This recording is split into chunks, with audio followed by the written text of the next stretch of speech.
There's been a lot of talk recently about the unfair advantages that Destiny PC players have over console players. This video is going to highlight some of those areas and explain why a PC player has a clear advantage over a console player. Now, this video is by no means talking down on console or to the players or anything close to that. The platform you play on, whether it's by choice or not, doesn't make you any less worthy than anybody else. This video is simply to demonstrate and explain the major differences, as many things have been up for debate over recent weeks.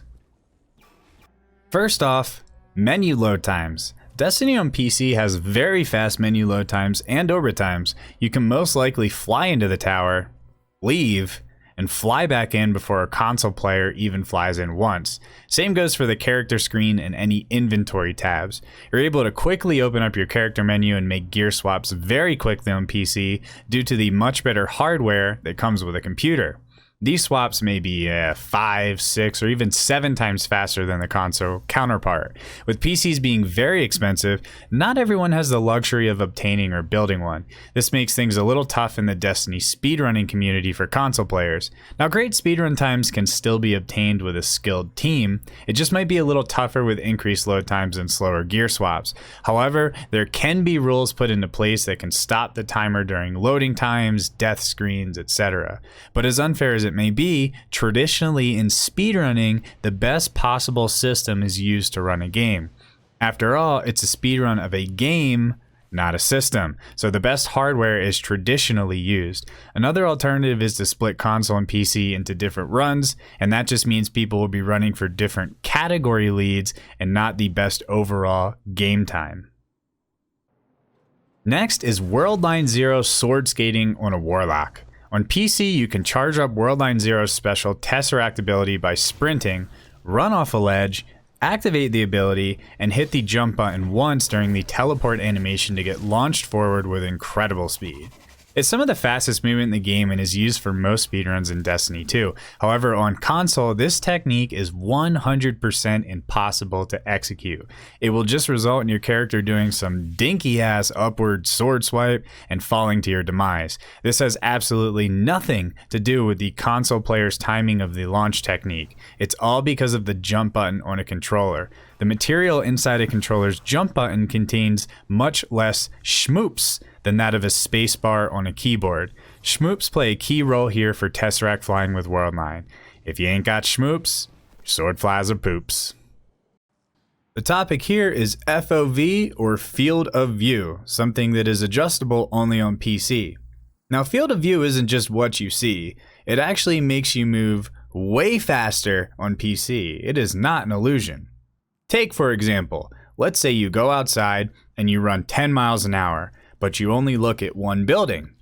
You run past that building, the math is simple. One building, 1 times 10 miles an hour, you're running 10 miles an hour. Now let's say you, quote unquote, expand your real life field of view. You look at 3 buildings, or expand your FOV in the game Destiny, and you run past 3 buildings while looking at 3 buildings. Doing the same math, 10 miles an hour, 3 buildings, 3 times 10, you're now running 30 miles per hour. By expanding your field of view in Destiny, you're actually increasing your speed exponentially, something that console players just cannot achieve.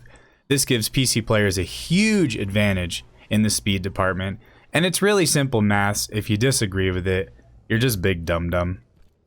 Big old dumb. Now we move on to World's First Raid Races. It's very clear that World's First Raid Races are dependent on the system used and that alone. World's First Races are all about absolute, total, full-blown, full-court press, speedrunning at its core. Team chemistry, coordination, and consistency has nothing to do with achieving a World's First title in Destiny.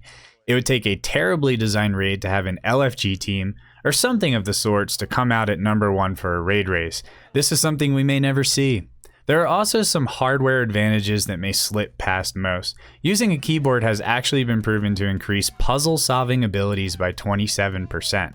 The PC mouse has shown to keep players more engaged and calm during stressful situations by a whopping 53%, On Fridays only. Studies have also shown that every frame above 30 FPS adds a whole 1 unit of confidence on Freud's famous 1855 self-esteem test that definitely exists.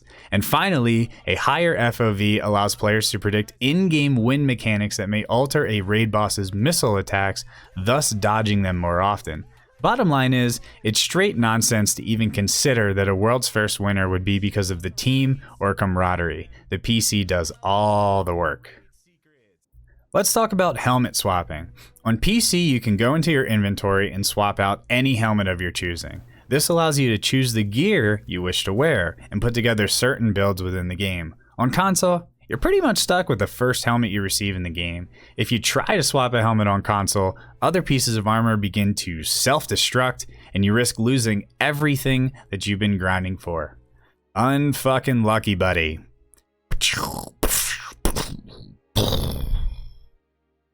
Now this is a big one. Weapon damage.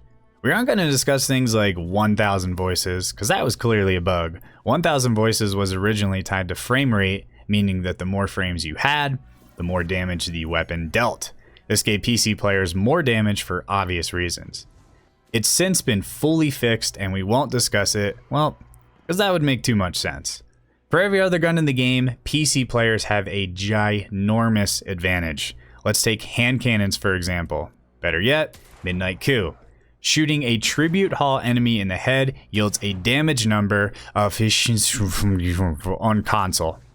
Shooting the same enemy in the head on PC yields a damage number of 46 quad ventrilobillion bajillion. Now this is at least double the damage of that on console. No one really seems to understand the reason behind this except for a few YouTube exceptionaires in the comments section. But the most notable reason for this damage increase has been narrowed down to hacks, no skill units, and glitch master funks. These are very redeeming qualities. Next is out of bounds areas.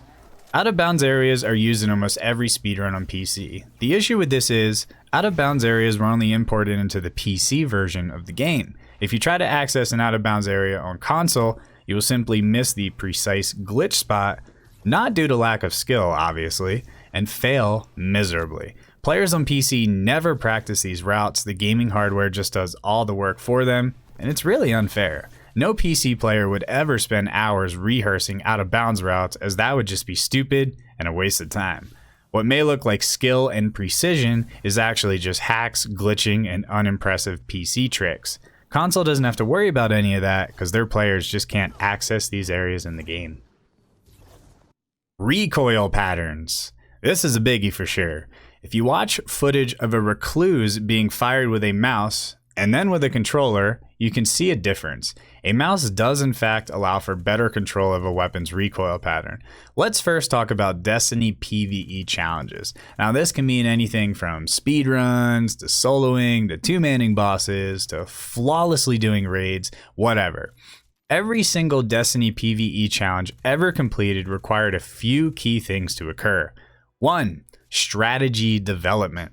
Countless hours must be spent coming up with a base strategy. 2. Persistence and perseverance. The player must not give up and fight through all of the challenges presented. 3. Improvising and making plays. This is using reaction time, skill, and game knowledge to act quickly and overcome. And finally, 4. Recoil pattern. Without absolute zero movement of a weapon's crosshairs and the use of a mouse, no challenge would have ever been completed. Now this goes all the way back to Destiny 1. Soloing Atheon, Crota, Oryx, and Axis would have never been done if it weren't for the use of a mouse and PC recoil pattern. These insane feats just require way too much precision to be completed with a controller. If only there were things such as aim assist to lend a hand with console aiming, but we would never see the lights of such technology for another 100 years or so. Even a player who's played on nothing but a controller his or her entire life with maximum sensitivity could never achieve such acts.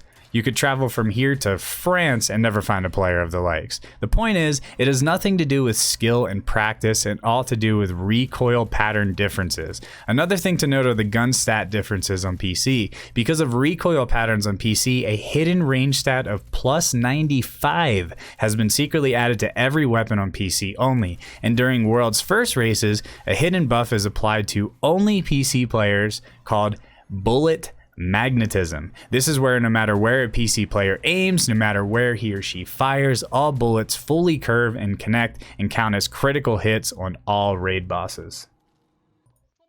Finally, we will talk about the players themselves. PC players versus console players. In general, PC players are just bad.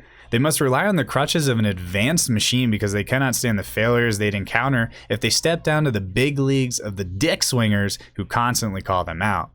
Now, if only a PC player had the guts to stand up and at least playfully call out console players via a satirical vid, but that would be too bold of a move for such pussies. If every single PC player was forced to play on console for a single World's first race, you wouldn't even see any of the usual top 100 in the top 500. Heck, they probably wouldn't even get a completion during week 1.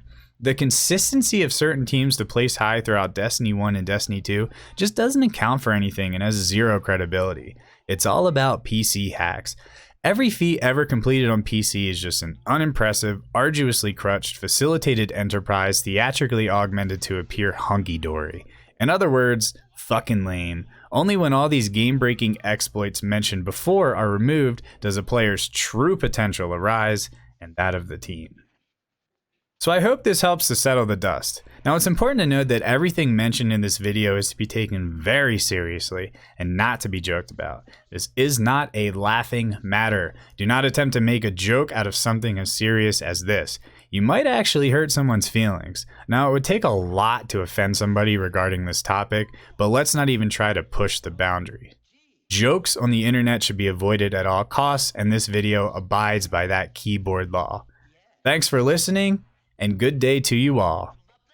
Paul the Thrall.